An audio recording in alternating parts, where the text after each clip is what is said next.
हे बघा, सर्व साबण, सर्व आकाराच्या साबण रेडी झालेले आहेत। बघू शकता तुम्ही, मी वेगवेगळे टूल्स वापरले होते।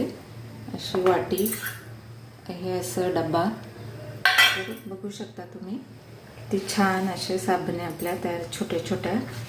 तर आपण बघूया साबणचा फेस होता। तर आपला होममेड साबण तयार झालेला आहे।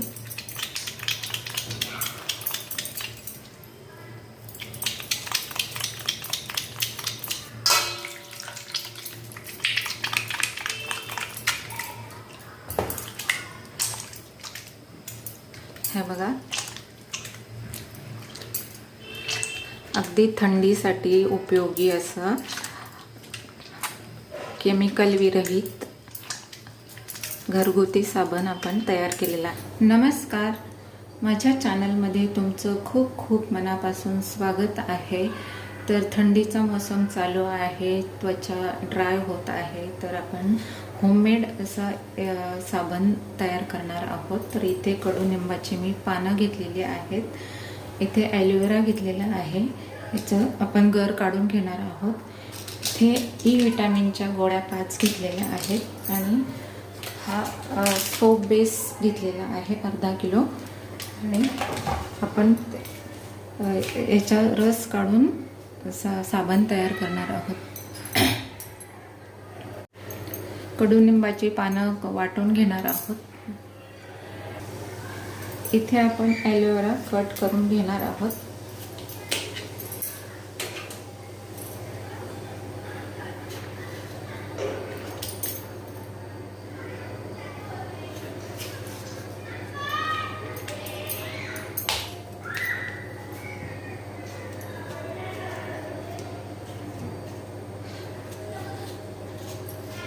कोरफडाचा गर असं काढून घ्यायचा आहे।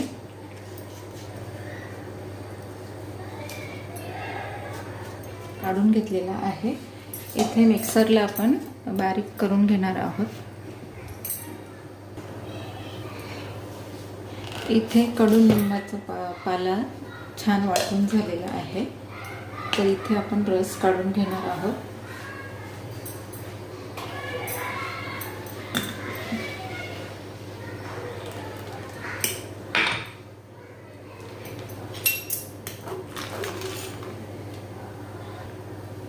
तर इथे बघा, छान आपला रस कडुनिंबाचा आणि कोरफडाचा गर आपण वाटून घेतलेला आहे। तर इथे मी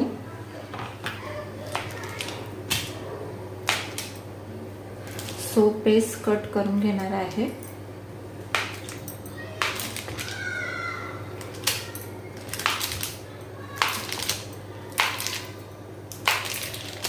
ह्याच्यामध्ये केमिकल अजिबात नाही, ह्याच्यामध्ये फक्त ग्लिसरीनने बनवलेलं आहे।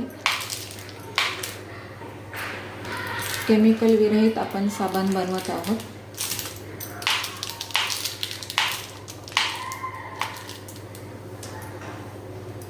आता इथे कढईमध्ये मी पाणी तापत ठेवलेलं आहे। आपण सोप बेस मेल्ट करून घेणार आहोत। इथे मी पातेली ठेवते आणि सोप बेस मेल्ट करायला ठेवणार आहोत। तुम्ही ओव्हनमध्ये सुद्धा मेल्ट करू शकता।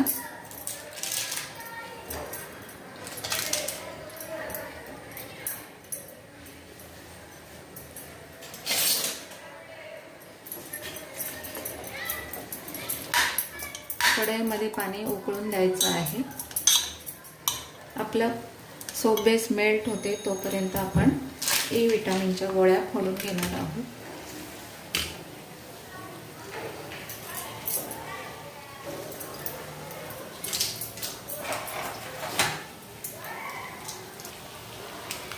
सर्व गोळ्यांतलं असं ऑइल काढून घ्यायचं आहे। ई विटॅमिन हे त्वचा मऊ ठेवण्याचं काम करतं, त्वचा मॉइश्चराइज राहते।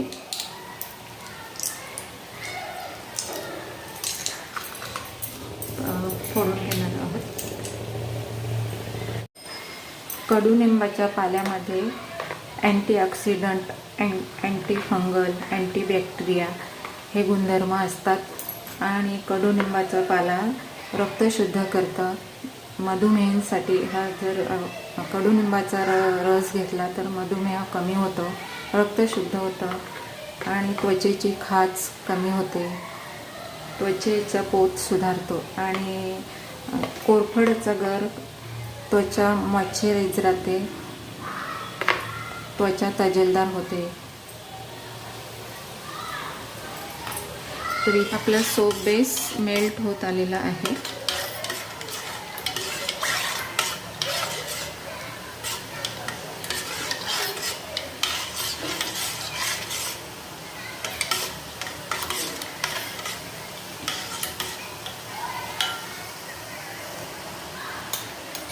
तर इथे सोप बेस पूर्ण मेल्ट झालेला आहे.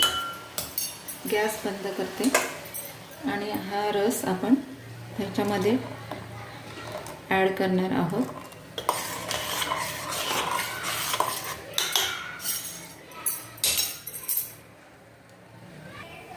आता ह्याच्यासाठी मी घरगुतीच टूल्स साबण तयार करण्यासाठी वापरणार आहे.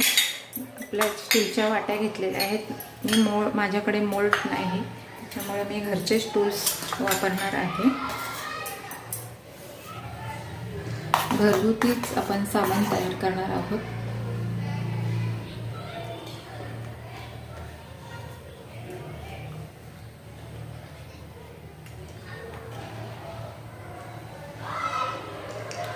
छोटे छोटे वाट्या घेतलेल्या आहेत, वाट्यांमध्ये टाकून घेते.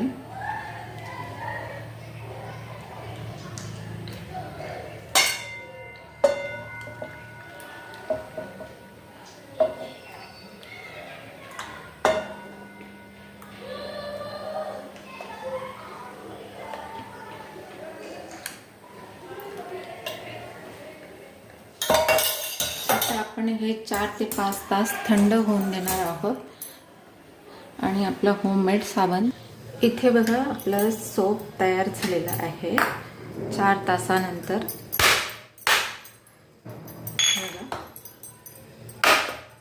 सर्व साबण आपण काढून घेणार आहोत. एकसारखं सुरीने करून घ्यायचं.